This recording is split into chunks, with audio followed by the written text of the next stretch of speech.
Who are you looking for? His name is John Miller. Never heard of him. The locals tend to keep their distance from outsiders like us. If you're looking for someone, I would ask the friar. He seems to know everyone in town. And where can we find this friar? He has a cottage on the far side of the village. Just follow the line of tents.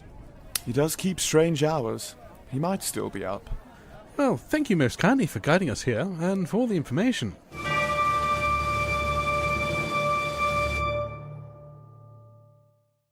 Hello and welcome to a groundbreaking, monumentous, it's a crazy achievement. earth-shattering. Yeah, It's the 50th episode. it's the 50th episode, Dave. Like, you and me have literally been sitting here We've and talked going about other for things, so many hours. It's got to the point there are 50 episodes of this now. and there are still people listening. It's bonkers, and it's crazy. So The dedication and perseverance, flagellation of some people that have listened to all 50 episodes. We salute you. Yeah, I mean, bolder the than I. brave, the few, the determined. I mean, really, fantastic. It's been so much fun, like, as well. Like, that's the thing. Like, it flew by when it was like actually pointed out to us that it was coming up to the 50th episode. Yeah.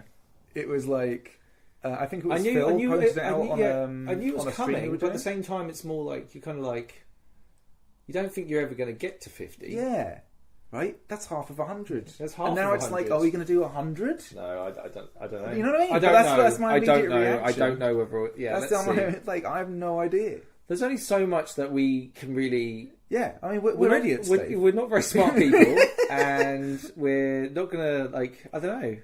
We'll keep going. I think for the time being. Other people Yeah, we're having a good time. We're having a good time. We're having a People really seem to good. enjoy We're it. having a really good time. We'll keep So, going. Right, so Yes. for our 50th episode, we've decided that some listener questions would be fun to get us through. And we've got some really good ones. Like, Yeah. like all of them were great, right? And it's like, So basically, we talked about it. We put up.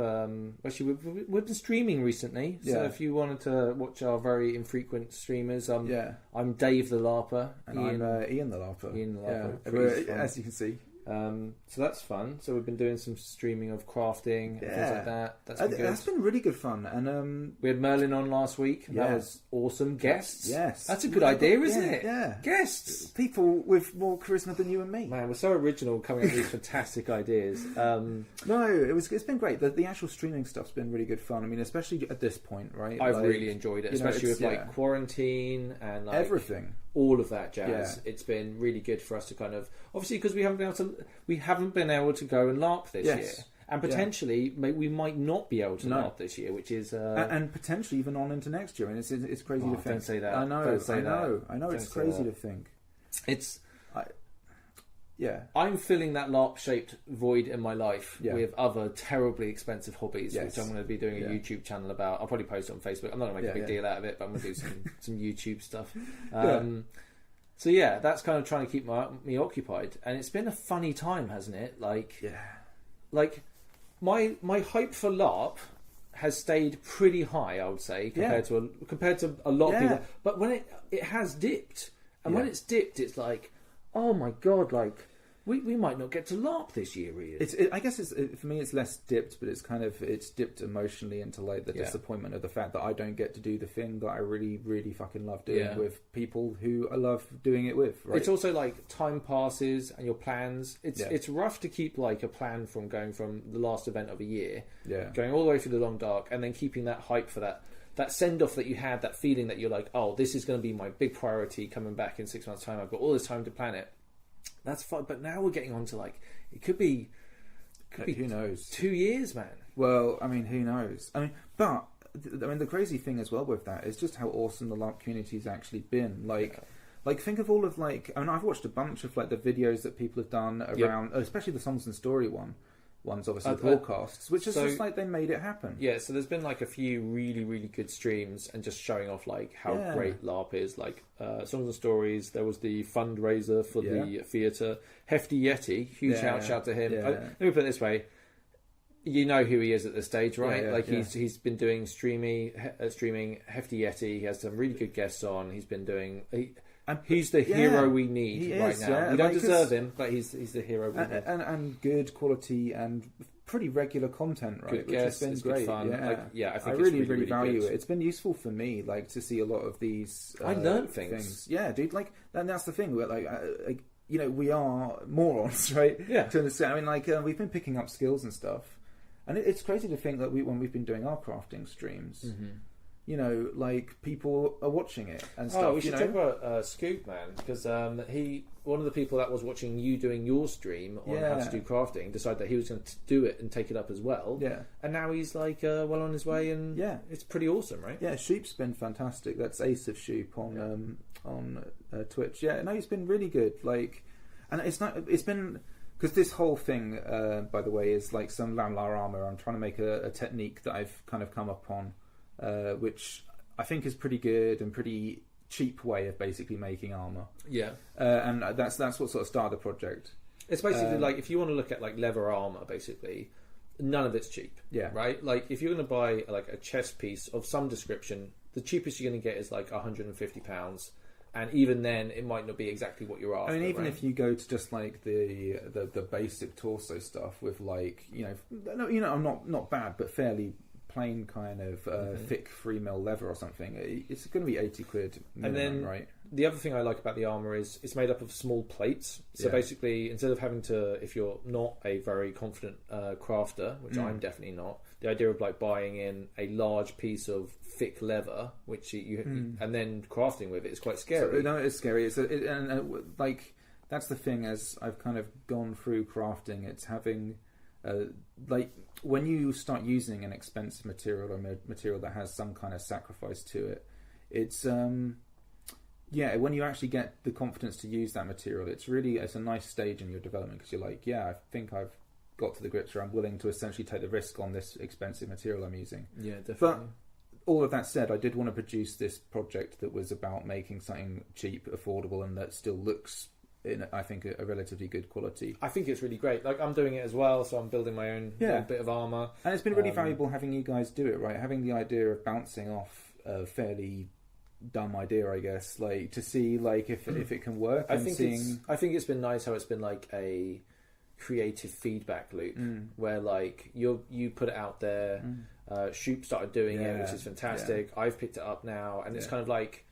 what were we doing? Like we did a stream, and then that made Ace want to get back into it again because he wanted to. And it's just like it's cool to help motivate each other because I think like if you're just by yourself standing statically, then you might not get. And I think there's been a lot of people in all parts, sort of sectors of the community that have done a lot of giving of their time and their, in a sense, really their love, right? Like a lot of people have been really kind of spending their time to put out sort of good feelings across the community, and I think that's been really, really good. It's a scary time, right? It really is. Yeah. So anyway, we do have questions. Yes. Right. So we basically put on Facebook and asked people if there are any questions to help us get through this, because obviously there's no LARP at the moment, so there's a limit to how much we can actually talk about without going over shit we've talked about already, really.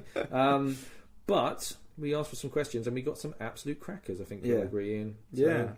So, do you want to start? Should we start? Yeah, we'll start at the top. So we've got what you thought LARP would be at the start compared what it turned out to be. Yeah, that's from Daniel. That's from Daniel, Daniel Wild. What do you think LARP would be at the summit compared to how it turned out to be? So it's tough, interesting, because I think we talked about this on like the first episode. I remember what I said was, if you think something's going to be red and it turns out to be brown, is it better or worse? Yes. Like, there's a lot of stuff that I had that just kind of like, I knew what I was getting into, but actually experiencing it was a very different, like, thing, right? Those first few moments when you're really, you really aren't in Kansas anymore. Yeah. Right? And it's like, it's fantastic, but it's a lot. It's a lot, right? Yeah, like also trying to find your place in that. Like it's kind of like I've revealed new aspects to LARP.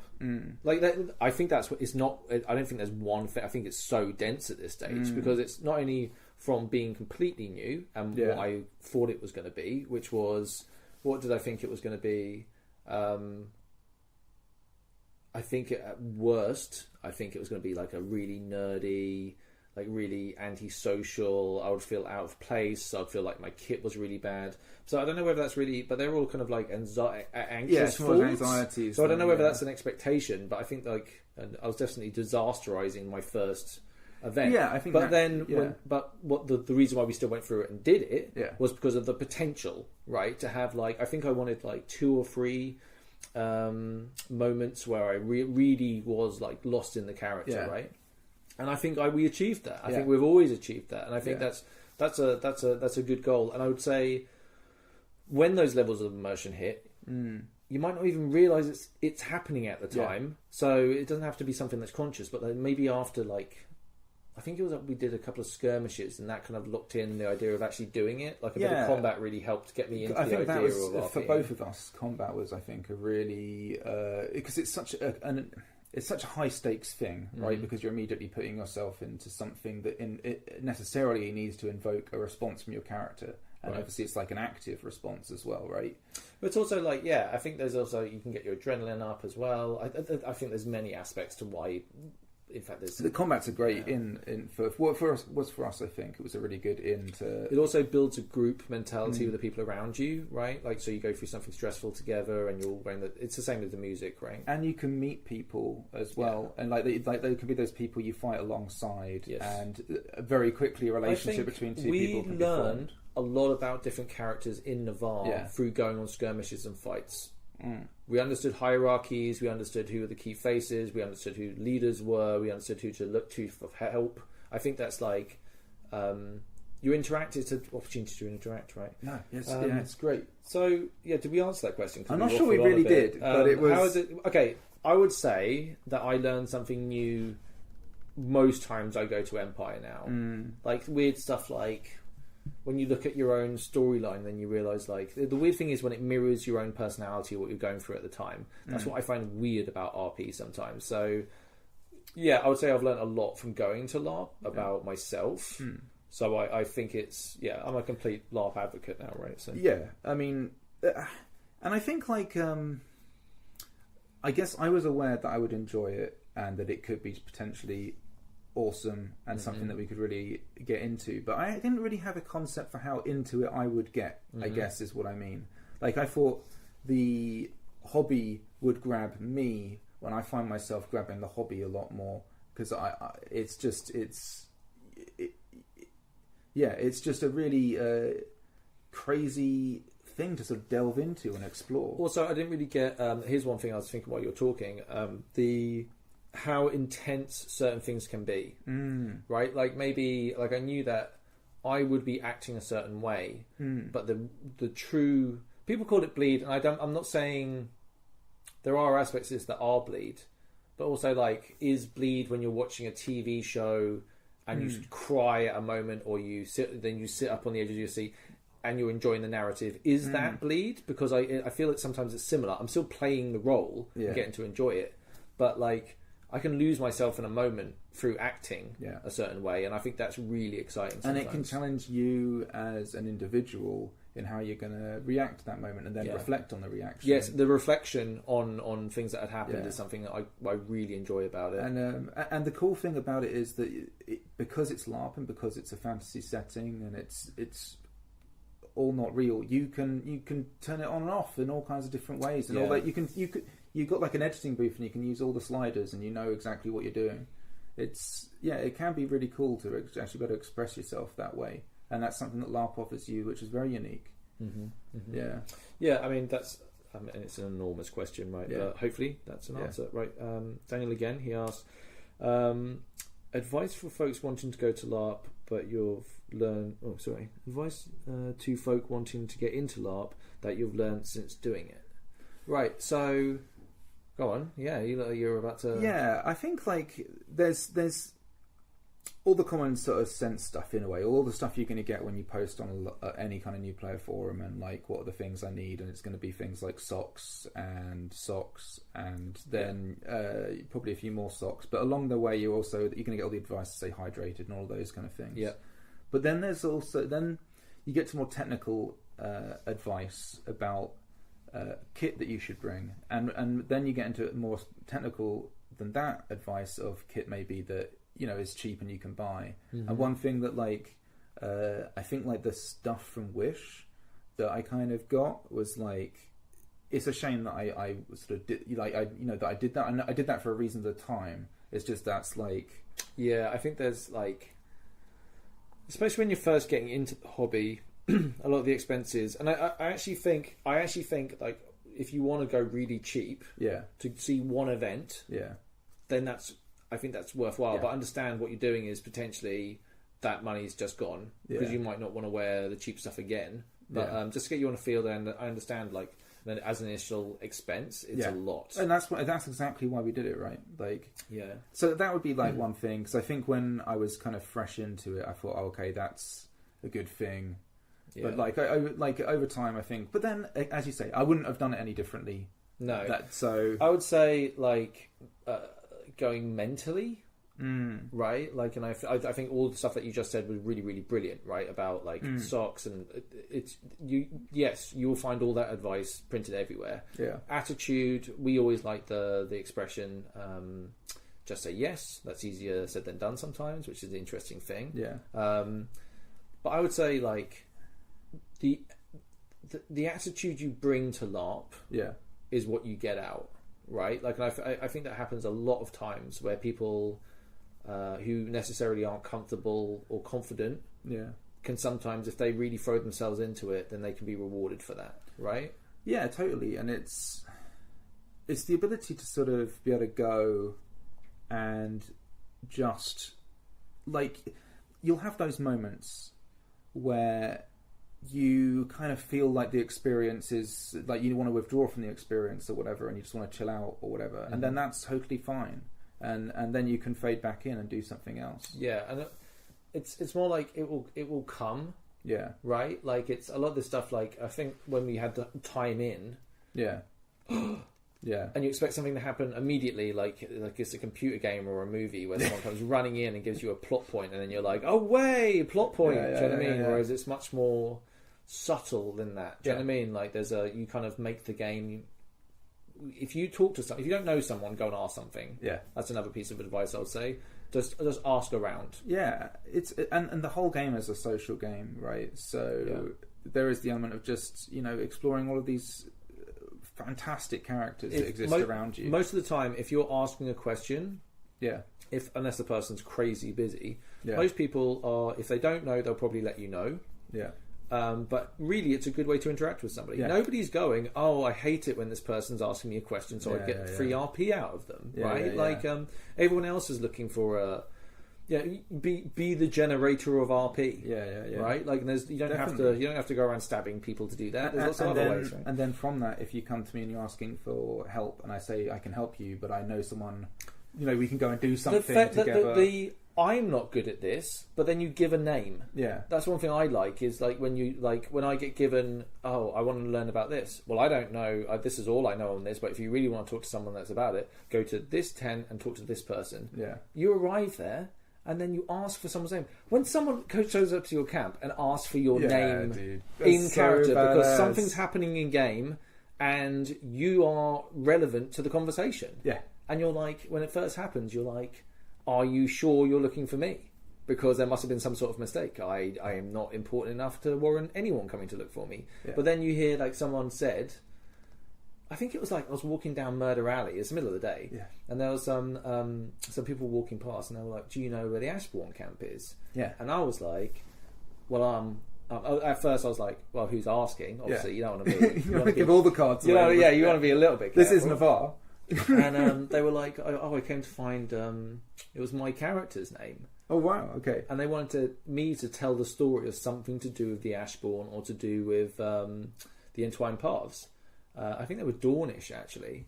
And then, so I was like in a massive hurry to do something else, and I was like, well, it's a cool story, but blah, blah, blah. And I basically had a bit of chat, and then everyone came round. I think those people actually became Navarre by the end of the weekend. Wow. That's cool. Yeah. I think that's pretty cool. So, I would say, like, generating game and feel confident to ask questions, because that is generating game, and then you'll probably find out more about people's opinions on things and all sorts, and your experience will just be all the richer. Right, next question, Ian. So what makes it such a special hobby? I mean, we almost kind of captured that in some of the previous answers. Definitely. But I could. I mean, again, a really wide open question. Yeah. It's depending on what I'm thinking about at the time, because I think there's many, many different things that make it really special for me. I mean, I'd like to do more LARP. Yeah. I still feel like we're still on our junior legs, as it were, to what's out there and what can be experienced and all that stuff, you know. Yeah, definitely. Especially having like not LARPing this year so far. Fuck, I miss it, dude. Yeah, Do you know what I mean? Like, heavily. And like it's kind of been sad, you know, when the event date rolls round and you're like, and obviously you know it's just already been cancelled, right? But you just can still see the fucking dude, we event had date so filling up, much. We had so many plans already, right? Like, like we've still got the light armory sword that we're trying to give away, right? And it's just been in my spare room. Like I've been looking after it, folks. Don't worry about a thing. But it's more like I really want to get like an episode where we actually go LARPing to give it away and promote it, right? And that's how we wanted to do it, because you know, I mean, it's ridiculous. But I've also bought my new staff. Yeah, I've bought like that thing, a couple of bits of kit. Yeah, I'm making armor now. It's like I'm excited to get LARPing again, dude. Yeah, and when it all went into lockdown, it was such an interesting potential point for my character. I just want to say I completely understand, by the way, that with the quarantine is and how dangerous the virus is. To make it, cause I didn't state that just to. Yeah. So yes, it's extremely dangerous. I completely understand. I think PD are right to do what they've done so far. Of course, 100%. In fact, like even if E4 is on, it's still a big question whether I would go or not, right? But this is a much wider conversation. But just to make that completely clear, Ian, your character just before quarantine. Yeah, for me it was like I've spoken about this a couple of times, but there was a lot going on with my character on the build up to that, and the fact it was going to be Urizen player event that was very kind of focal in terms of what my character's kind of core motivations are at the point he is. It was going to be such a heavy. Ian, your character thing. was at that beautiful point in like in one of the Fire and Ice saga, the Game of Thrones books, where a character gets to the end of their current arc. Yeah, that character has two choices. Yeah, it can change, or it dies. Yes, there's the character's two options, and you were in that place when we were going off that castle. We both knew that only one of us might have been coming back again, and that wasn't going to be me. No, that was going to be me. Yeah. But like, that was. I mean, we all knew. We knew. Oh yeah. I was like, I expected a tunnel. Yeah, things to go south. Flashy lights. Gellert looks over. Talis looks up. Help me, brother. And then Gellert says nothing. And turns and walks away. I mean, what a way to go. The betrayal. But did he deserve it? And he'll be lying there in the darkness as life ebbs away, contemplating his actions. Yeah. Man, it was, But that didn't happen. It hasn't happened. It hasn't happened. And I'm not sure, like, as well, it's interesting to think about, because obviously, essentially, in-game time is freezed. It's frozen, sorry. So that's kind of like, how does that make things happen? Because it's difficult to, because time has passed for me as a human being between the 2 points now. So I don't know. Again, maybe I'll be reassessing where Talis is actually going into whatever the first event is. I feel like it's been such a.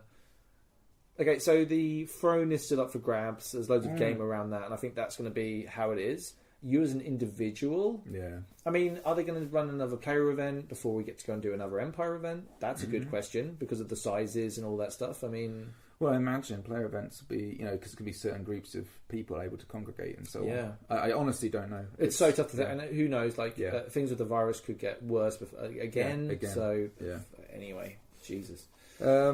So we had a question from Phil Forrester. Do you want to shout out to Phil as always? If you could play in any other nation for one event with no consequences to your current character, like a Freaky Friday character swap, which nation would you play in?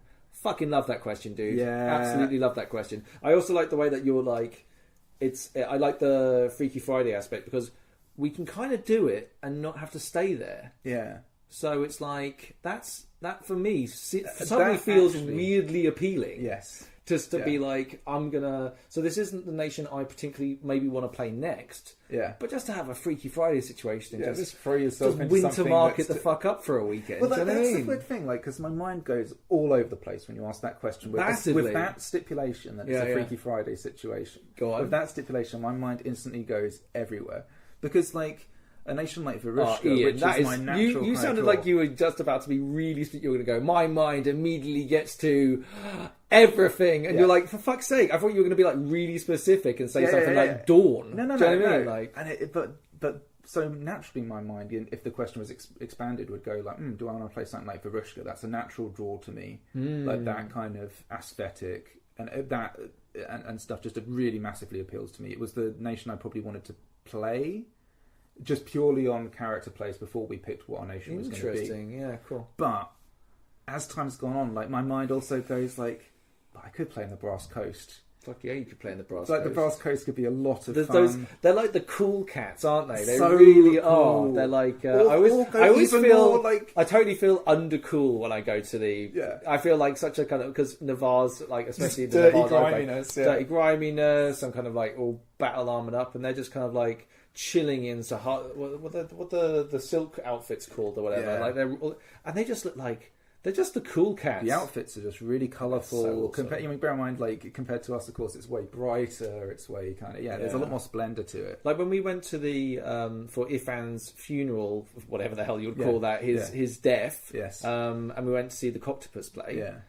I mean, what a fucking show, dude! Yeah. Like everything, oh my goodness. all of it, right? Everything that was pulled together. The whole nature of the experience. event, and it was just, I loved it. I What a way absolutely to loved go. it. What a way to go! I was go. surrounded by my friends, laughing, penises in my face. Fan-fucking-tastic. Yeah, it was great. Oh, but fuck, then, I'd love to talk to those people again. Actually, I haven't really been in contact with them. That's something to think about. yeah, but then again, my mind also shoots off to like, Oh, yeah. Sorry, I've had just an idea. Yeah. Anyway, keep going. do I go even more ridiculous and go like follow that chain out further of like the kind of the super cool kids kind of thing, and like hype that up to get to the thing where it's like I play a leaguishman and a leaguish kind of. Oh, see, I don't have the. I'm not smart enough. I'm to not. be a No, leaguer. that's the thing. I don't think I could pull off a leaguishman.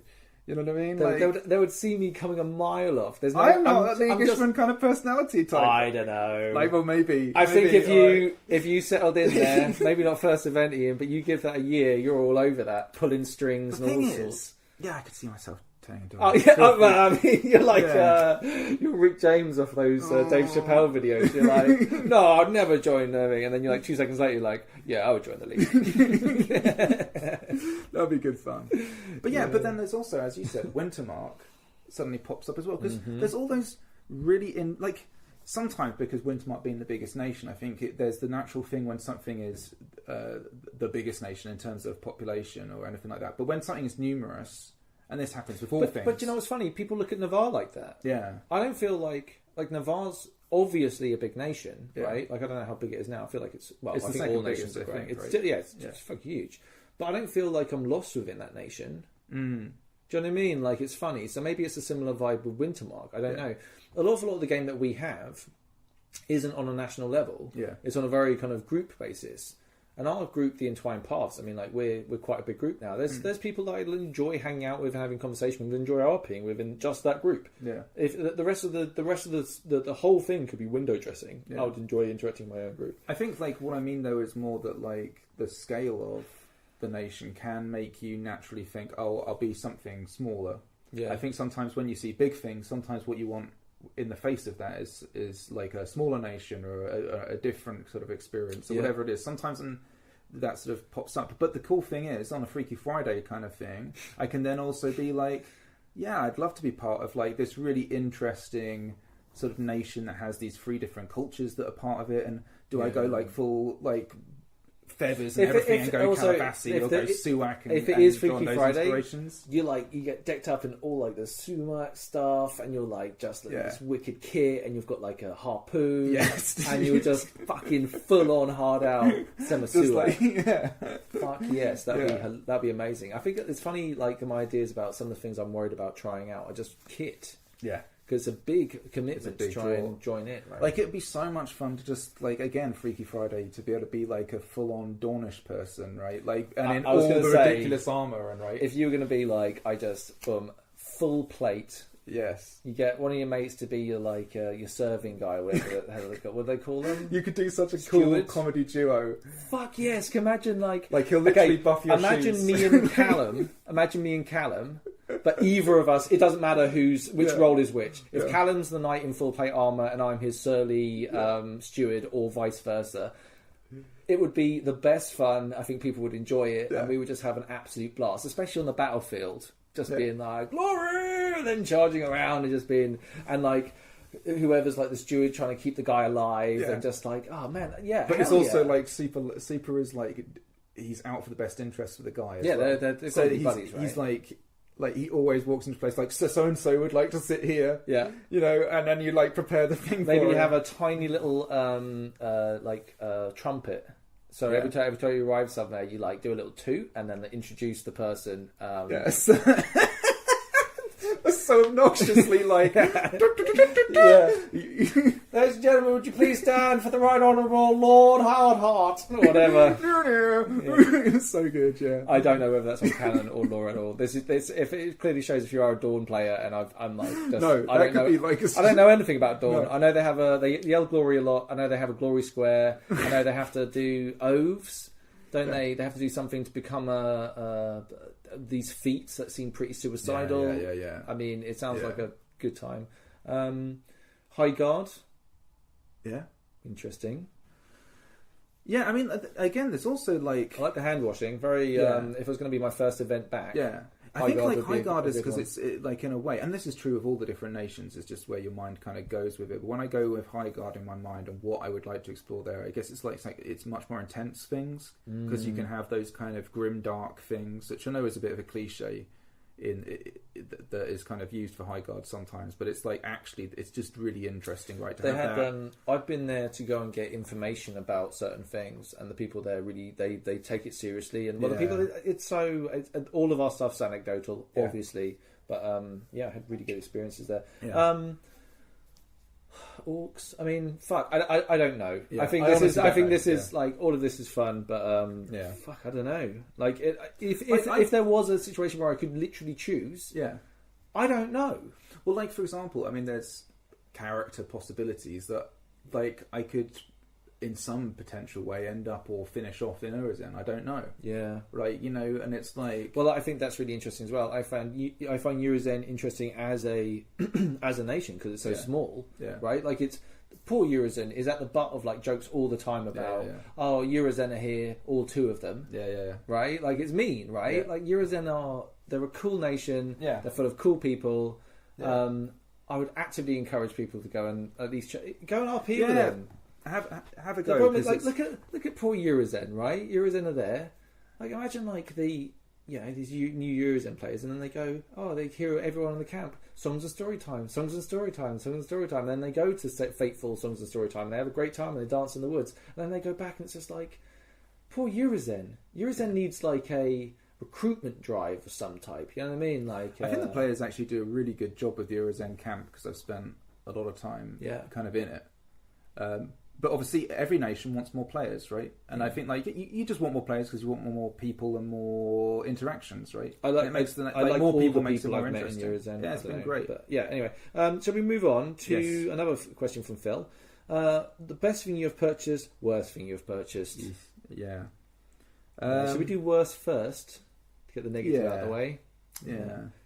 Anything from Wish. Those shirts from Wish were absolute garbage. Trash. Trousers were even worse. Just like shiny, thin, awful. Like with that weird ribbon that you use for like the ties. Neckline, I mean, awful. Yeah. Awful stuff. That looks so. The fabrics were artificial. Yeah. There was no. Yes. Ugh. Yes. So yes. Yeah. But again, this is why I was talking about it earlier. It's like one of those things where it's like it got me to my first session.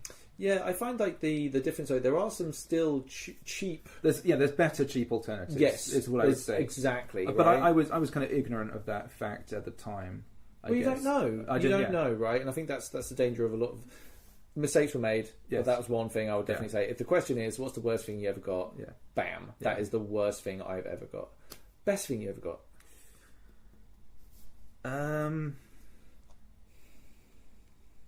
This is a tough one, actually. Ooh, I've actually I was so like, this is the one thing. No, it still is the one thing.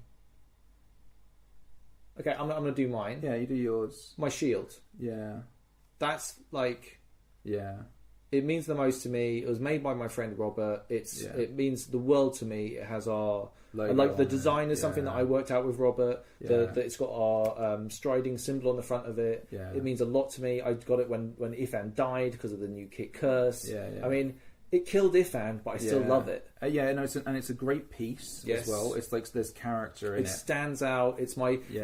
individual thing Yeah. that makes me like OC me on the field, Yeah. right? Like that's what identifies me, and I love it, right? Yeah. I want that to carry weight with it, right? Yeah, yeah. It- No, it's I great. completely agree. It's not only practical, but it looks great. Yeah. So I absolutely love it. Maybe the tent, just because of what Yes. the tent represents. Yeah. But it's whenever okay. I bought some stuff of light arm. It's not light armory. It's fucking armchair armories. Yes. Which is run by the guys who do the Orcs Planet stuff, Andy and Matt. I got a couple of pendants from them. And they're great. We've actually done an order with them. Yes, yeah. But we'll get to that later because young Matthew is still working on them. But Yeah. like, we've ordered a couple of bits there. Won't go into it too much. Really exciting. Yeah, for us it's cool. Yeah. So that's another thing that I'm excited by. I mean, my first axe, Yes. Yeah. long rests its soul. Yeah. But absolutely love it. So yeah, I think it's really hard to say. Definitely the Yeah. shield, but there are other things that have meant a lot to me that have added to my character. You know. I think the tent is one that when you get to the core of it is like, well, just because the tent, of course, is a place where so many awesome memories are Yeah. focused around. That's one thing, but like the thing is, I could maybe there are ways of having a thing where you camp OC and you have the same experience, and that's just my. Dude, but then, like each time, like the awning.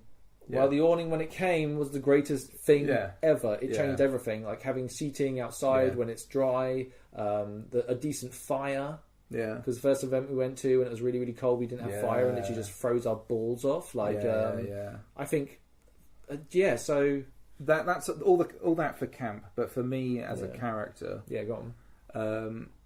and it's kind of a bit of a cheat, but I guess for me as a character, it would be the stuff I needed to make my steel set of Lamlar. When I bought that, that's the best thing I ever bought because it made me do something that challenged myself in ways for an end product for a hobby that I love. Yeah. Right. It challenged me in ways that actually revealed aspects of who I am that I've grown to like. Right. Yeah. So like that. Oh, Again, dude, it's. I mean, I think that's actually quite a good call. I like the symbology of it as well. That it's Yeah. like that's what kind of pushed you over into a much more productive, creative state, Yeah. which I think is, like when you talked about what the first question, like what has surprised you over what you learned Yeah. about. Dude, we could write a book on it at this stage, Yeah. right? Like it's some of the OC effects that LARPing can have, and I will repeat this again. I repeat it every time.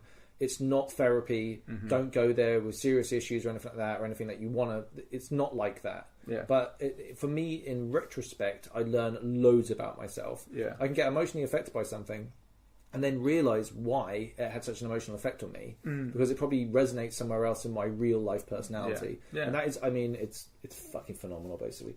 Anyway, before we get too bogged down. Young George Hatfield asked us a question. Mm-hmm. Tell us the story of the hero of Brokeliand. Your favourite moments from battle, or your favourite role-playing moments of all time. There's a lot in that one question there, I George. think we've kind of the hero Bekelian story's been done To in death. a couple of places. Yeah.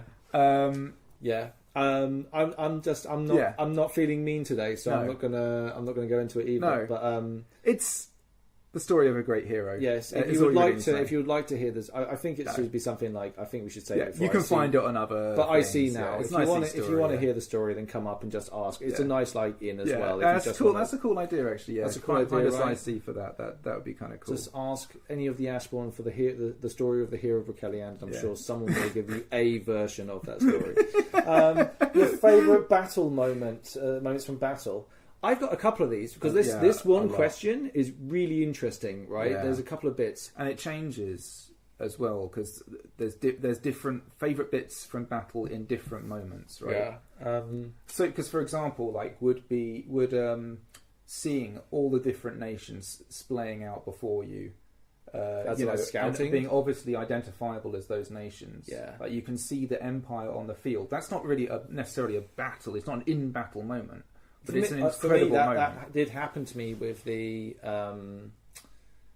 being a runner. Yeah, and that was only fairly recently. But that feeling of like mobilizing with the army. Yeah. It's fucking cool, and like that chaos aspect when there's like engagements happening, but everyone's still maneuvering. Like the casualness of death. Yeah, like you're watching something, and I'm like, oh my goodness, that is terrible. They're taking a walloping, but no one's. Shouldn't we be panicking? Why am I the only one feeling this way? Flying out of the forest that time, and we lost the whole flank, and I was in that craziness, and you were on the outside. It's like a scene of Joanna Crombie when the army goes in the woods. Yeah. You've got no idea what's going on, and you can hear the sound of battle, and 2 seconds later, the entire force is madness. They're bolted. There's no holding them. The whole army's running out. We lost one of Lloyd's characters in that, right? Yeah, I like the war rhinos. I remember seeing the war rhinos for the first time. Any of those big things. The first time we went on like a skirmish and saw Etikams. Yeah, and the all that craziness in the woods. I was actually going to say, like as well, a big key one for me, I think, is the very first battle that we went on with Darius, like that skirmish that we went on, where it was like with the fucking orcs and the Valorn, and then like they end up all fighting each other. It was so cool. It was bonkers. Also, like that skirmish had everything. I think that may still be one of my favourite skirmishes. Yeah, I feel like I've lost my skirmish balls, man. Yeah, like it's weird. Like when I show up, and there's quite hard to get into because there's a lot of people. I've been thinking about this, and I'm going to try and commit to more of that. I would like to try. And also with someone like Darius, someone that we can really have fun with it and make it something special. If we're going to stand in line, because I've come out of the line way more times in the last year, maybe. That's experience to a part as well. But it's also like I want to give other people an opportunity to play, right? So when people whenever we always do it. Yeah. Darius comes by, someone walks up and goes, "They're this many, too many. Who's up for stepping out the line?" Yeah. And I look at Darius and I just go to him like, "Dude, like, we're up, we're done. Yeah. Either we all do this together, type thing, but that's to give other people the opportunity to play." I would like it to be something I definitely want to get involved in a skirmish. Maybe it's because of the longest dark. No, I think it's part of that, but also like I've got to go on some skirmishes with You get to roll the dice. Yeah, you get to be like, I've got all this icy character stuff going on, but fuck it, I'm going out with my homeboys and we're going to go and wreck some fools, right? Yeah, and just and also, have a great time with it. Like the idea that you can have all of this effort and all this like stuff invested in your character, and you can go out with the idea that all of that could come to an end. Okay, there's a problem though. Yeah. We're being disingenuous because I will still today. What was that one that we heard about? We went up there and went, "Are you looking for people for a skirmish?" Like, yeah. What are you fighting? It was like it was dark. Yes. And they were like witches or wraiths. It wasn't wraiths. Yeah, and you needed to be like anointed, and you had to have like special stuff. And I think the whole point and the was first you team got massacred, and you're going out on the second team that's made up of parts of the first team. And we were just like, "Nah, do you know what? Yeah, I think we'll just better go for a pint." Yes, I think that's because the problem is that sometimes the really bad ones, the squeaky ones, the ones where you need definitely a fresh pair of underpants after getting onto the battlefield, then off again. I mean, like it's a pant-filling exercise, some of those, right? Yeah. Like, Jesus. But, so yeah, there is a limit. Yeah. Like, I want to go on a nice Valorn hunt, or maybe go and, like, try and rescue some hostages off some Druge, guard a trade thing with the Grendel, any of that crap. Yeah. Fuck yeah, I'm up for it. Yeah. You want to send me out in the dark against things that just go, boop, you're now dead, bye. No, I'm alright. I'm okay. I'm alright. I don't need that shit in my life. No. No.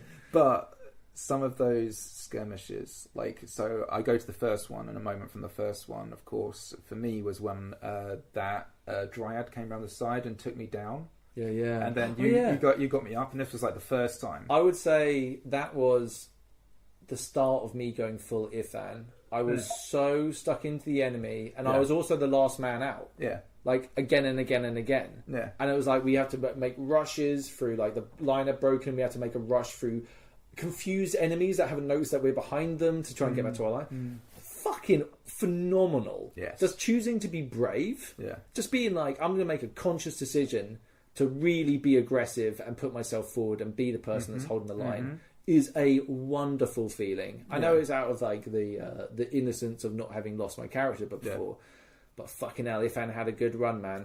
When you have a funeral and everyone's just saying he was a reckless son of a bitch, you know you've absolutely ridden that fucking car to the wheels fell off. Like Ifan was like the Blues Brothers car at the end of the Blues Brothers, where they rock up in Chicago and they stop the car and they all get out, and then every single wheel, doorway, panel, engine, everything just pop off this car, and it's just this smouldering wreck.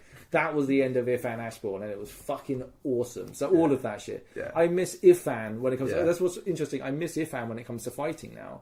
I'm gonna have a lot more fun. Also, I think rejoining the Entwined Paths. Yeah. I think that would be something I'm looking forward to doing as well. I need to think about that. That's a bigger conversation. Your favourite role moments of all time. Do you have a favourite roleplay moment of all time? That's interesting. That is interesting. Like, I think you loved playing poker. I did. That was... The thing is, a lot of them are simply like setting related things that sometimes you can just get so lost in the setting. Like, an obvious one for me is when I thought I was going to be assassinated, and I saw the people around the fire, and everyone started tooling up because everybody thought that... You thought these assassins were out here to kill someone. Exactly, right? And it was just the way that the whole my whole section of the songs and stories circle was starting to like move weapons into positions and things, and it was just, and then nothing happened. So that was a really cool. It wasn't explicit role play. It was just implied role play. Dude, that's 100% role play. Yeah, dude, that's But that's beautiful because it's subtle, right? Like, I love stuff like that. Agreed. That was amazing. But if it's talking about times where I've actually spoken and done things, I think a really good one for me was speaking at the Council of the Entwined Paths. And the only one that for me that has been better than that is telling my absolutely bonkers Goose Whisper story to all of you in the pub.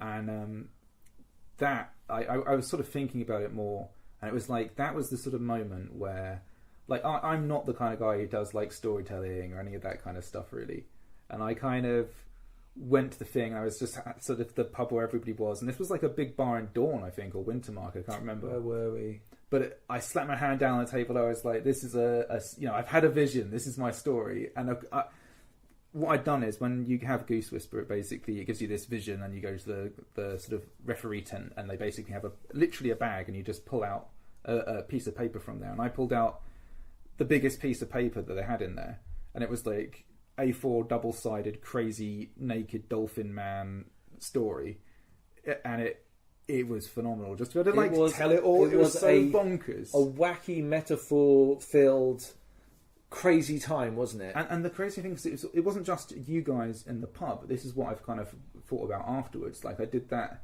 and everyone else who was around us in the pub, who had nothing to do with our thing, actually stopped and was listening to what I was talking about. And it was a super cool moment, right? I had people afterwards who I didn't know come up to me and say, like, that was really interesting, and stuff. Which for me was like, at the time I was so adrenaline rushed, I didn't even like acknowledge. But like, for me, that's a pretty big thing, right? Because I'm not that kind of guy. Oh, right? Dude, it's so great, right? Yeah. It was really fun. Yeah. I've got a few just kind of bubbling up in my mind. There's loads that I've like really enjoyed, like I tell you, like, before Ifan died on that battle, holding the line, like G'ing up the troops next to me to be like, to hold the line, and people following that shit. Obviously a lot of us ended up dead, so maybe not the best, but it was a cool moment to be like, to see, like, we're gonna die here. You know what I mean? Like, we are gonna die. Yeah, we are gonna die. Like, it's cool, right? To Yeah. be like to kind of know that you're in an extremely dangerous situation, and the wise thing would be to run away. But there are Navarre in the woods. They need to get out of there, even if you're giving the enemy something else to think about. Like that's what you're doing today, right? Awesome. Weird things like I remember I was in the pub on my own, and I went and sat down at a bar and just had a conversation with some. I think they were marchers.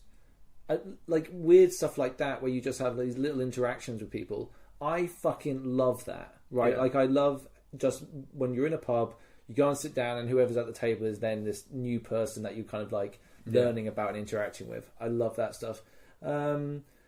Doing my limerick was pretty cool. Hearing, it's not RP that I did, but Sam doing a Sparrow doing the story of Ifan's death was very emotional. The funeral was fucking amazing. Oh my god, there's so many things that I've really enjoyed. Doing the Senate stuff. The Senate stuff was pretty huge, right? I mean, going out there and having to defend your argument is fucking crazy. You did a great job. Like honestly, did a great job. I was super proud, dude. Yeah, I don't know whether that's me. I don't know whether my future's what. I don't know. I need to find a hook for something. I don't know what. But yeah, I think we're all in different ways looking for those different bits of story that we really want. I don't want it to be artificial either. I want to have something where something interests me and I want to go for it. You know, or work around it, whatever. What other RP bits do I like? Oh, there was one story. Yeah. And this actually happened after the event. Okay. Well, this is only a couple of events ago. Someone came up to me and was like, "Hi, I'm Dave," and this was on the Thursday night. And he goes, "No, I know who you are. We've met before." And I was like, "Really?" He went, "Yeah, we met IC," and it was a guy in Eurozend, right? Who it was the skirmish that you went off on your own. Oh yeah. And I was walking around and I was getting worried about you. Yeah. So I went to Eurozend by myself, Yeah.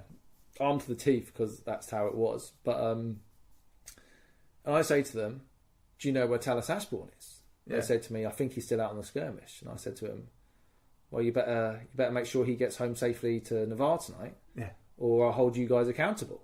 Yeah. Right. This is me in the darkness, basically threatening 3 dudes that I don't know. In hindsight, a little bit rash, but so I ended up basically having threatened them and walked away. I barely thought 2 things about it. I was just trying to if and about the place and all this stuff. Anyway, the guy I spoke to said, well, within the context of that, there was supposed to be this murder plot of Navarre trying to kill Eurozeni. Yeah. Right? So he assumed that I was an assassin. I had set some terms that were extremely unreasonable. And when those terms weren't met, I would murder him. He had to have someone... He got his friends to walk him back to his tent. Like, I'm 5'9" and weigh about just over 10 stone. Yeah. I'm not the most intimidating person. Turns out, you give me a latex weapon in the middle of the night and some face paint, I look fucking terrifying. Yeah. So, that was pretty cool. So that's not even a moment that I really knew was... But yeah, the guy, this is months later, came up and told me, to be fair, it was a hilarious story, yeah. I think the thing is as well, you can really enjoy those moments, right? Like when I thought there were assassins out to get me, right? It's cool, right? What a thing to have in the game. It's better to think that assassins are out to get you and then not actually get you. Yeah. Than actually have assassins out to get you and then getting you, right? Like I don't know, wouldn't it be interesting to get assassinated? No! Listen, we've talked about this too much, and I think it's more like I will only want to be assassinated if it's for a fucking purpose. No, exactly. Right? But it can't just be I'm broke, let's mug him anyway. No. I mean, I do specifically mean if I am justifiably Yeah. a big enough concern Yeah. that someone would actually have me murdered and players would spend some time to try and come up with a way to murder me good, I would be deeply honoured. Yeah, I think that's the thing, right? I don't think I'm ever going to be that fancy. No, I don't think there's any. Well, yeah, I don't know. I don't know. Do you reckon you guys would shank me? That's not a thing. I would say that I could shank you. Yeah, there are terms and conditions, right? Yeah, I don't think I've done anything too much. Also, I get the feeling as well, the entwined paths will just vote you the fuck out if anything went sideways. It would be if a vote went your way through manipulation. Yeah. That would be it. You might as well. I'm telling you right now, Ian. But when, If you can't express yourself in a political way and the right thing does it, then sometimes, Ian, you gotta take that sort of thing into your own hands.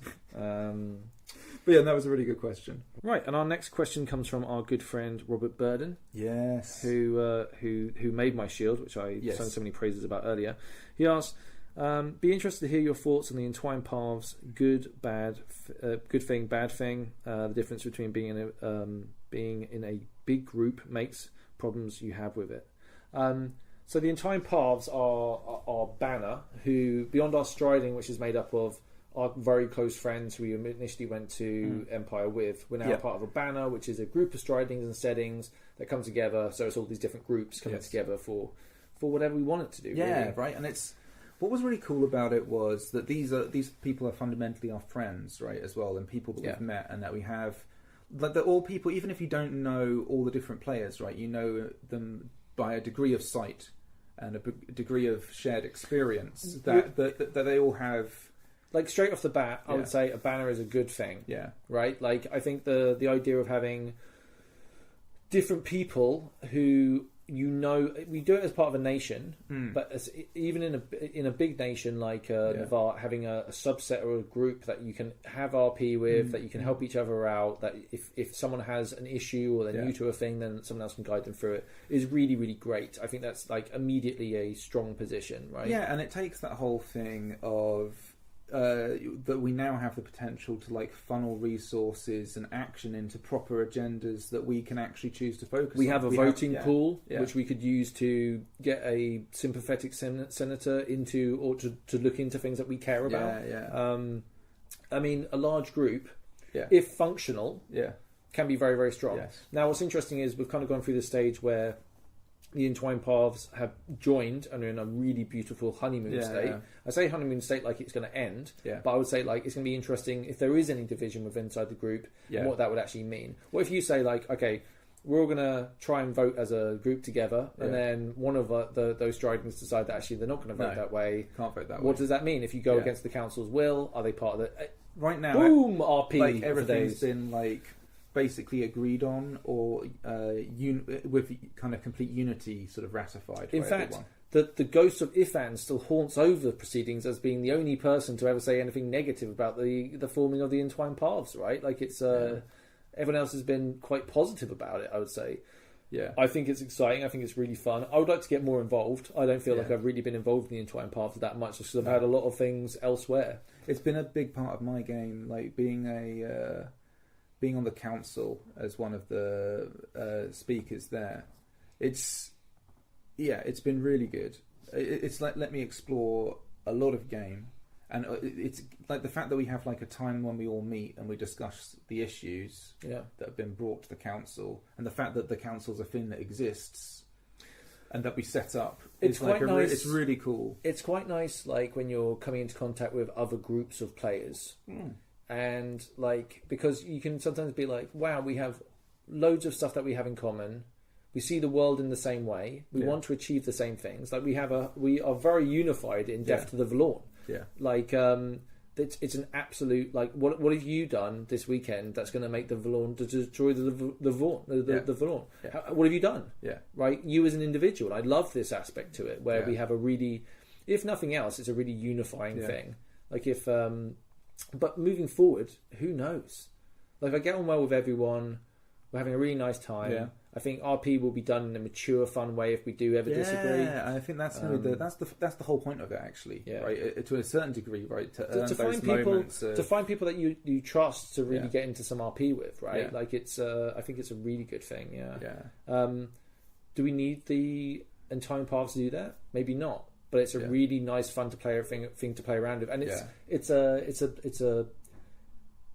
a real signifier of the bond of all the people involved, right? I noticed also that we're getting new players in the Entwined Paths, Yeah. and I like that idea as well, that we're kind of like, there's more new people, Yeah. and we're kind of, people are sharing their information and Yeah. feeling And we're happy just to invite people in very often as well. There's a lot of people that I think, like, there's not like an application process or anything like that, right? It's just come and have a chat. It's done by the individual striding, right? Yeah. So if an individual striding wants to invite people to their striding, they can do, Yeah. and by default they become members of the Entwined Paths. I think that's how it works at the moment. Mm. But it's very, I like very the autonomy chill. of it. Yeah. Like there's a Native American tribal system that it reminded me of Right. having like speakers for each of them, but each of those groups has like very different, like in our group we vote somebody in, right? In another group they literally change leader every single event, Yeah. right? And it's just like all these different Mechanisms, ways to approach, and are completely autonomous when it comes to the actual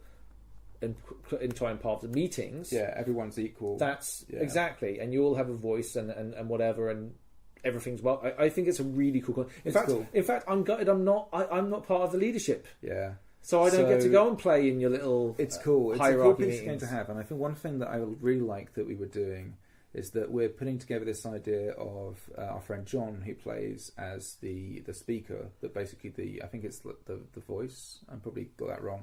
Of basically the group, essentially like the person who kind of, if you like, is the arbiter at the council meetings, and tells us what the next agenda is. The Master of Ceremonies, yeah, right? Master of Ceremonies, right?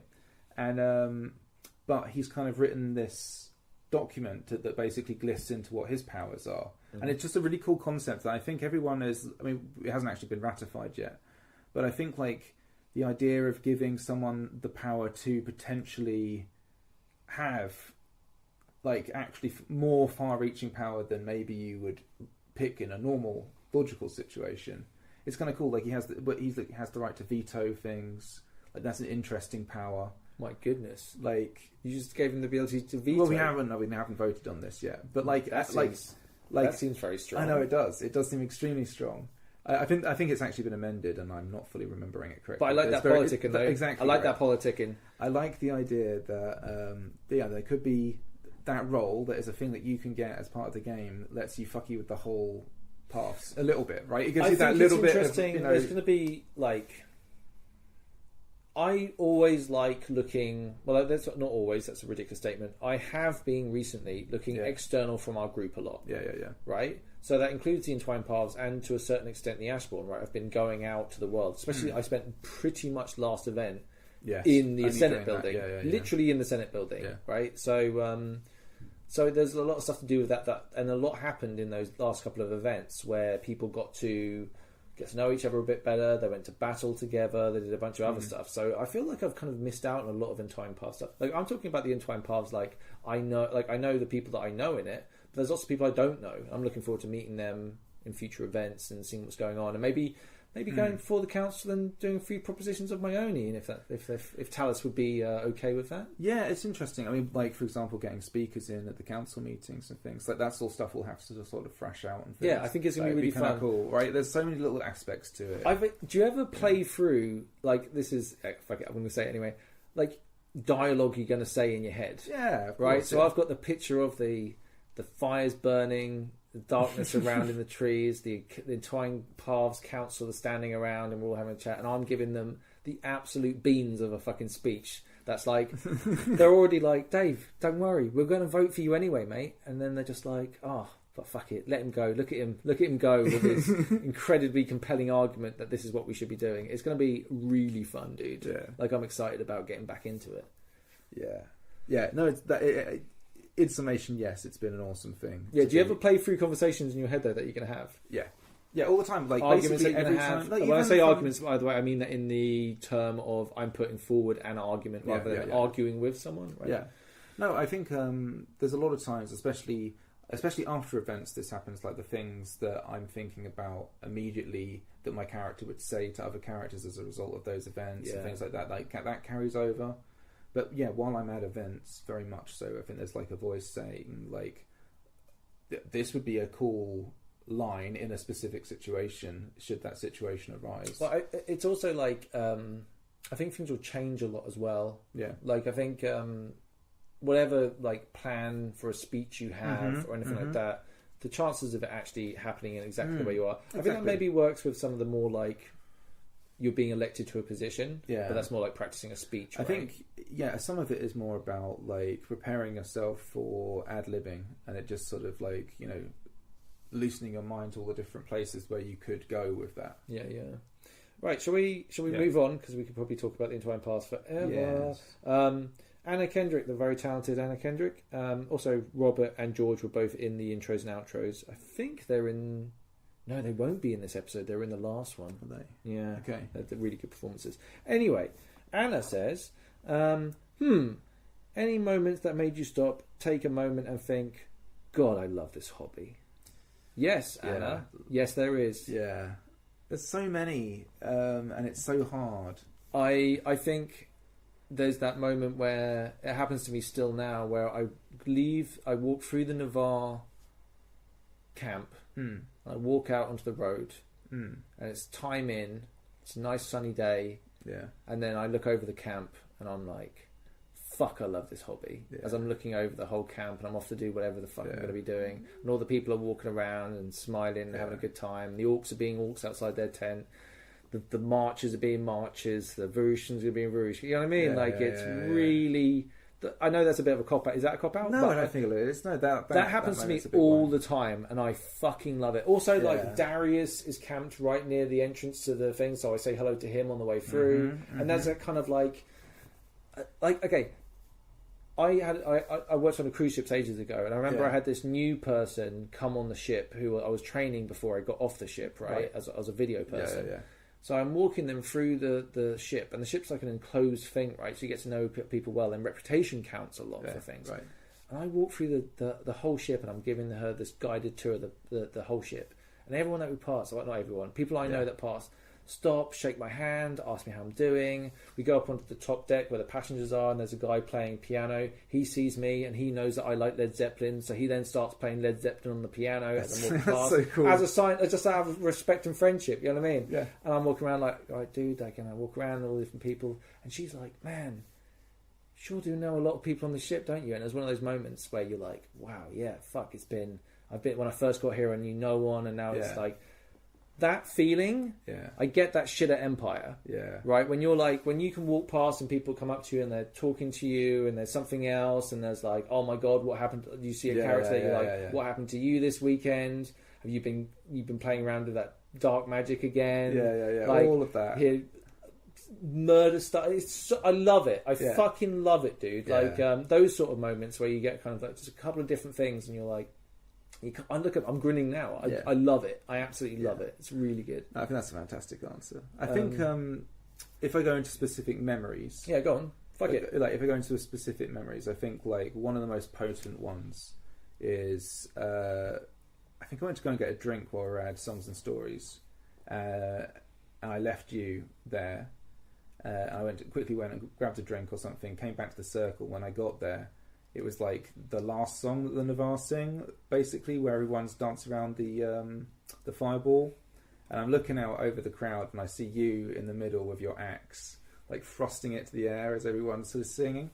And I'm like, fuck, I love this hobby. You know what I mean? Like, that was also a fuck, I love this hobby moment for me. Like seeing, like, I get to see like my best friend like having an awesome moment, and it was and I was having an awesome moment because of it, right? Because the whole thing is just so crazy and awesome and like really special. Yeah, it's funny. Even now, like the kind of if I've had like bad experiences or negative feelings while I've been there, the really lasting things for me are the really positive, fun ones, and even the little moments that you have there. Like that's the things I'm missing about it. Yeah. Like having a 50th episode now in the middle of all this is like, it's an interesting thing to do because it makes it. I miss it so much, and I'm so excited to do so many things. Like first event, oh my god, there's so much to do. But I also, at the same time, I don't want to have to rush around. I want to just savor it and enjoy it and see what happens. Like, it's like, imagine a computer game where every NPC in the game, well, they're not NPCs, they're player characters, but you get what I mean, can give you some sort of spontaneous RP moment just by talking to them. What a... Jesus, that's what makes me love it. There's so many aspects, just even on like the spectacle of it, Yeah. you know, and the audio visual sort of masterpiece of just everything working. Do you know what's in that funny? way. A lot of those kind of feelings are when I'm by myself.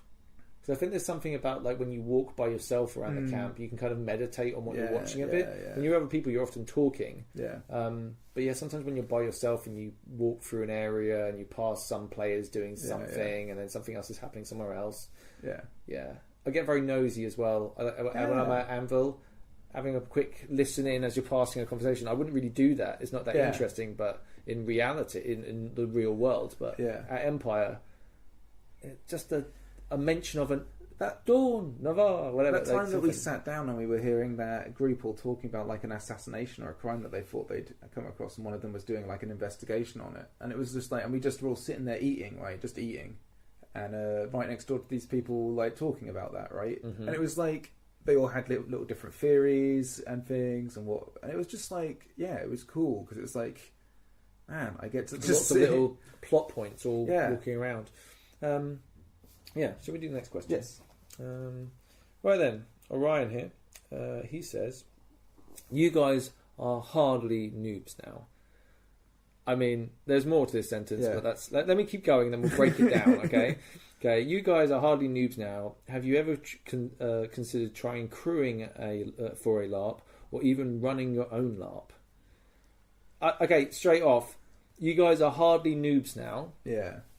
I don't know. I don't know whether just being incompetent, stupid people will always keep us in the noobs category. That's what I was going to kind of say, really. It's like yes, other people probably, and I know people who are they're definitely no longer noobs, and they joined after us, right? Yeah. But we're not that smart or good at things. It's so true. There are people that are better than we are, and it's just that's the way it's going to be. That's why I think the podcast is so important, because we show the absolute bottom bare minimum that you need to do to achieve like enjoyment in that LARP. We're like the guy next to you at the gym that's lifting like the tiniest possible weights, and you're like, do you know what? I can lift tiny bit heavier weights than that tiny man next to me. That we're the lowest of the, you know what I mean? Yeah. No, it's... So no, I think we're still definitely noobs. Yeah. I think we still act like noobs as well. Like we end up bumping into stuff and like experiencing things for new. There's so much of the game. Everything's still there, right? I still get nervous all the time. I still have like anxieties at different points, and sort of, you know, it tests me in ways that make me feel like a noob, right? And if I feel like a noob at times, then I guess that's all that it really, you know what I mean? Like as you say, combined with the fact like it was weird when someone said like he said something about. It was something Hefty Yeti said. I can't remember the exact quote now, so I'm going to misquote it. But it was something about me being an experienced, knowledgeable player. I laughed out loud at the idea of me being a knowledgeable player. Yeah. Right. Like I know so little about the game, but I hope that it's more like you can get enjoyment out of the game by playing it the way that we have, which is kind of like flying by the seats of our pants a lot of the time and just having a good time with it. So. Also, I think you can get the game. And get it in a way that you'll find enjoyment, and you'll be able to enrich the enjoyment of everybody else around you. I think you can get that game without actually having to have complete exposure to everything. Yes. In fact, like you'll find little narrow paths, like I would say, that you'll latch onto. For new players, I think the wiki, the rules, read the rules, read your nation brief.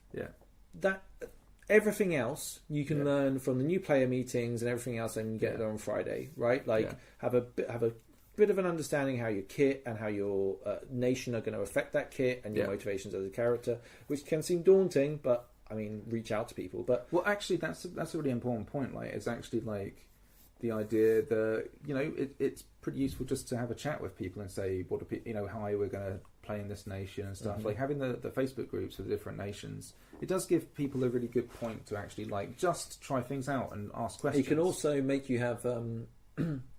Like Facebook isn't LARP, like the event. Yeah. So I think sometimes you can kind of get an impression.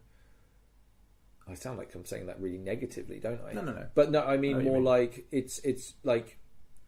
Yeah, you'll hear lots of conversations on Facebook groups, and you'll be like, "This is the most important thing." But there might be people that have been going for 2 years, and that's just a thing that they joke about, right? I don't know where I'm really going with that, but No, I don't know. I think it's a perception thing more than anything else.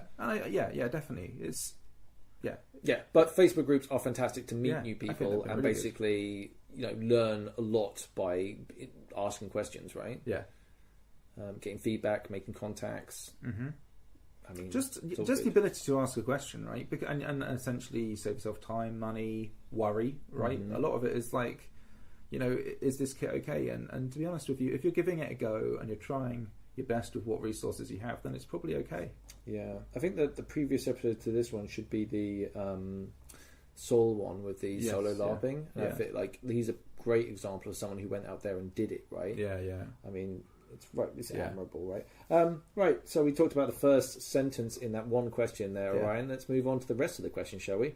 Have you ever considered trying crewing for a LARP or running your own event? Yeah. Now, I tried to crew an event, actually, Yeah. which was, it wasn't an Empire event, but, and it was actually, I think it was a player event for a different group. I didn't know much about it, and I was kind of like, ahhing. And basically what happened was, the date of it was just when Corona was starting to really kick in. Yeah. It was around somewhere in March, I think it was. Mhm. And I was really hyped to go, and I was going to do an interview. I had a couple of interviews planned as well. So there was an interview right near that part of the world Yeah. with a couple of dudes who I was going to do it would have been a really cool episode Yeah. as well. So basically what was going to happen was I was going to go and crew this event. It's a new system. I was going with a couple of people, one person that I knew who was very, very knowledgeable. Yeah. And I was going to do an episode with that person on crewing events, having just crewed an event, right? Yeah. Unfortunately, that event got cancelled, so I didn't get to go and do it. I also didn't get to go and do the interview because obviously at that point it was definitely getting to it was the lockdown stage, it was when yeah. the seesaw. Yeah. And it happened for different people at different rates, but it was Yeah. it was bad. So so do I want to crew an event? Yes. Yeah. I not only want to, for the podcast, I think it'd be really fun to do an Yeah. episode on it, but for me personally, I would also like to do it. It's a really good way of meeting new people because Yeah. you're working as part of a team, probably a bunch of people that probably don't know each other that well or different cool groups. So I Yeah. think that's a good thing to do. Also, you can see different systems and different games and learn a lot about them before you necessarily want to invest, before you want to do it. You do get to walk around, I think, and have time where you get Yeah. to go on RP, but a lot of it is going to be playing, like the one I was going to go on, it was like playing a character. There was like Yeah. a village and there was something sinister going on in the village and there That's was cool. fuck right, like Yeah. you know, That'd you're be kind of like really walking good fun. around and you're kind of like being this character who's like whatever in the village, and you know something's going on. You can kind of like drop a really tiny little something in the conversation, but then leave it. Really excited by that. So yeah, I would love to crew an event. I don't know whether I'd crew Empire just because I like playing Empire right now. Yeah. And it's only 4 times a year. Yeah, I think that's the thing, right? It's that the Empire experience is so precious As- as a player. It would be difficult, I think, to give that up to be a I crew think- member there. The way I would do it would be if my character died, Yeah, maybe. right, and then I do one crew weekend Yeah, and kind of like do my part and see the behind the scenes and all that stuff, and then come back in with a fresh character. maybe it would depend where I was with my character concept of what I wanted to do and achieve in my head as I'm building up to whatever that next event is going to be. Yeah. Like I have quite a clearish image of what I want my next character to be like. I do not. So, like, that's why I think I'm maybe a little bit more blasé. Although it won't be at the time when it happens, or if it happens, but a bit more blasé about if I should die or like my character should die or whatever. It's because there's always that kind of there's that thing once you start thinking about that second character, a little bit of you always You are itches at it. I love Talis is becoming this. There's a thing inside you, Ian. His name is Talis, and even now he's like this little golem voice in your ear. You don't want to kill me. Think of what we could accomplish. No, yeah. They need you. They won't figure it out on their own. You're the hero of Brakelian. Fucking bastard. Yeah, no, it's fucking hell. It's a good experience, dude. Yeah. So, right, we've actually got through all the questions now. We haven't answered the running your own event. Yeah. I don't know. I would like to see can't you run an event, and I would help you do it. Yeah, but I can't see me doing it anytime a meet like soon. Like I'd be interested in it at a point in time, but I'm not at that point in time yet. I think it's interesting where if you asked us that question a year ago or even 6 months ago, we might not. That would be laughable. Yeah.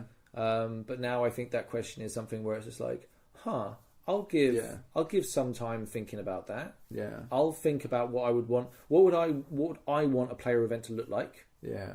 And then be like, what experience would I want to have? How many people would that involve?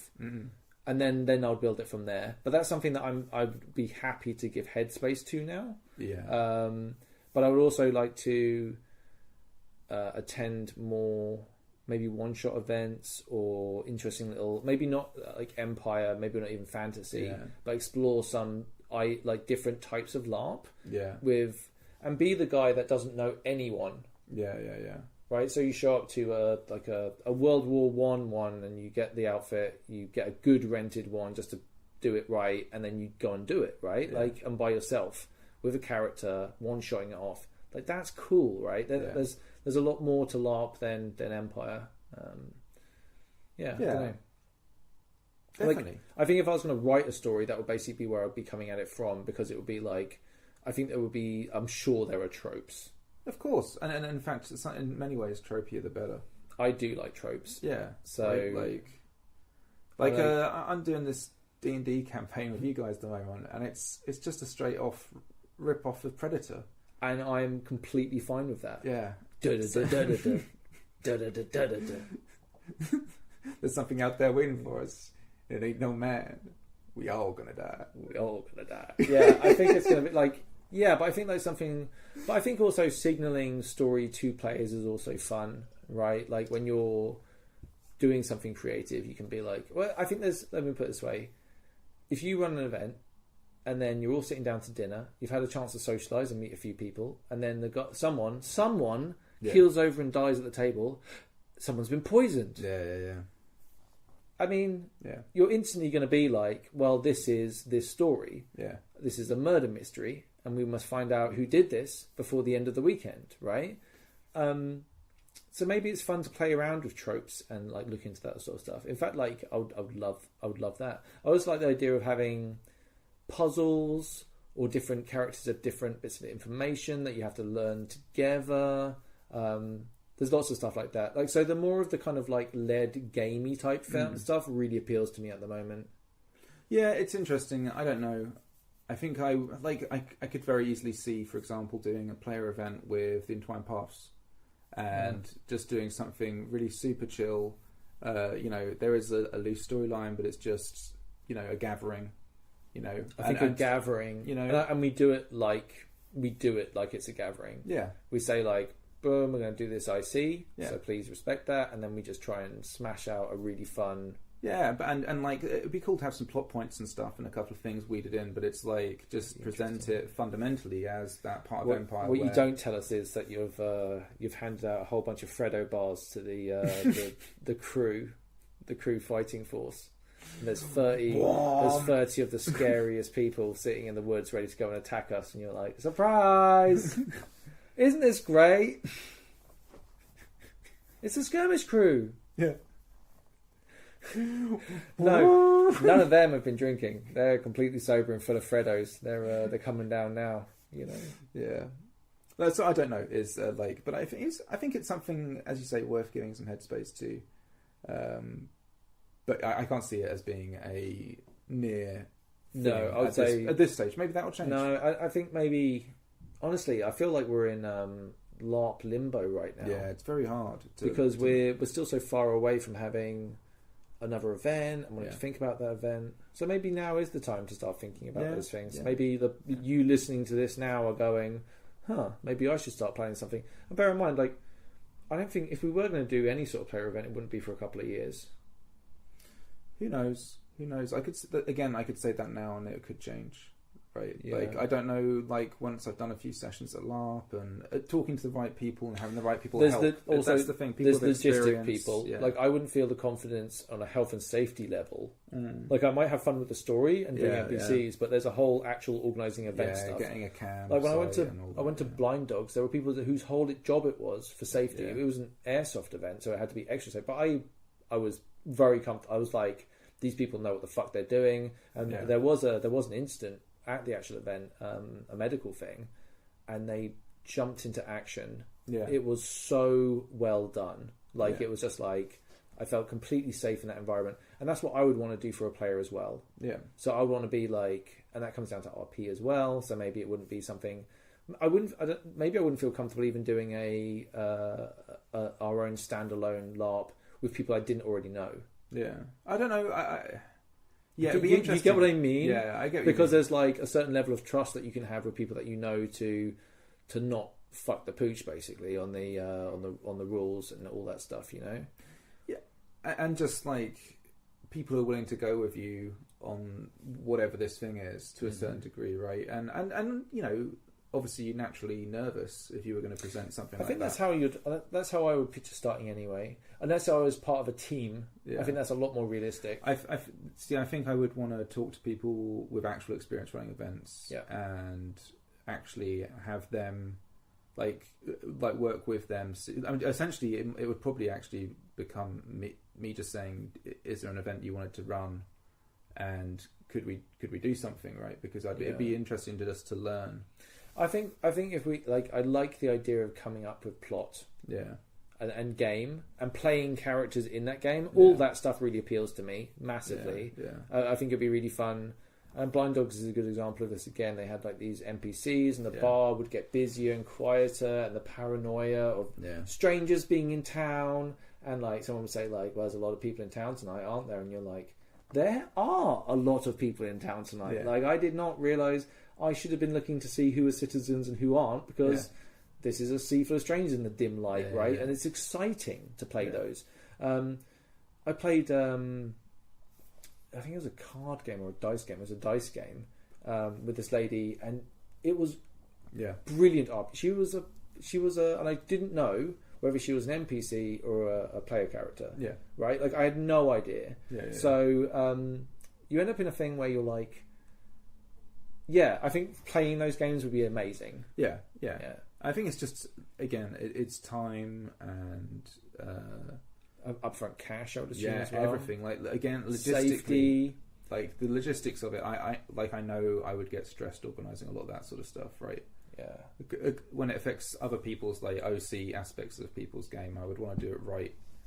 How about this? Yeah, Like, as a succinct answer, yeah, we would like to go to more player events yeah, and learn a bit more about them. It would have to be doing it alongside people that actually knew what they were doing because of safety and concerns about the story and all that stuff, right? And then if we had enough time to actually do it. yeah. They're the three kind of caveat, but Each of them are quite big, to be honest. As I say, I can't see it being a near off thing. I think that would be something to come later. But it's cool that we're even thinking about it. Yeah, That's ultimately it. totally. I mean, this whole episode's been awesome, actually, just for that. Just the opportunity to think about some stuff.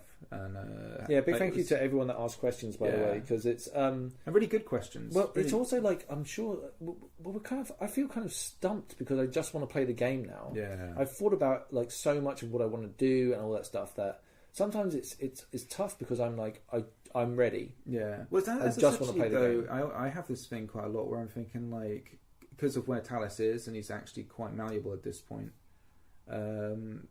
Like, I spend a lot of time thinking like, I actually don't know what I'm going to want to go and play Talis as. You know, the path I'm going to want him to maybe play at this point, because it's probably going to have to be closer to the event. Yeah. You know, because I don't know. There were people that I know that are saying like, oh, let's organise this and let's organise that. And I think a lot of that stuff is like, let's do it in the field. Yeah. Yeah. They'd be much more powerful. Yeah. Like, it would be, so, I don't know, I'm sure people have like really fun icy letters going out to people at the moment, but I feel like a lot of the stuff that I'm already where I want to be with everything I want to do, and I just want to play the game. I'm happy waiting, but man, it sucks. It's super tough, and just I mean, everything, right? The whole situation and everything around it, in all the different contexts as well. Hopefully things will get better. Like, we always try and err on the side of optimism here. Yeah. And also there's a certain level of responsibility for this as well, right? Like, if things aren't safe, I don't want to make anyone sick. Yeah. I don't want to get sick, and I don't want to make anyone else sick. So let's see where we are for E4. Yeah. Who knows? And if not, who knows? If not, we smash out a player event, early doors next year, go to E1, rule like, princes of the universe on our first event and have a great time. Do you know what I mean? You like Queen song? Yeah. Was it like a Highlander sort of montage? Very much so, yeah. That's kind of what I was going for, yeah. Here we are. Yeah, exactly, Ian. Big, like, the line ends always with a massive guitar smash. We're rulers of the universe, Ian. Yeah, all of that. Freddie Mercury and just Brian May on guitar. Fantastic.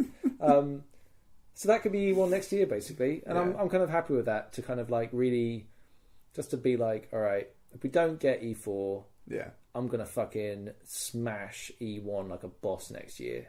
I'm going to just really I hope enjoy so. it. Well, always, and there's always things that come of, like, that's what I want to do, right? That's what I want to do, and I'm going to do my best to try and do that. Yeah. And I think that's cool, right? That, like, and that goes back, like, LARP is the kind of thing that makes me want to do the things, to potentially do the cool things. Yeah.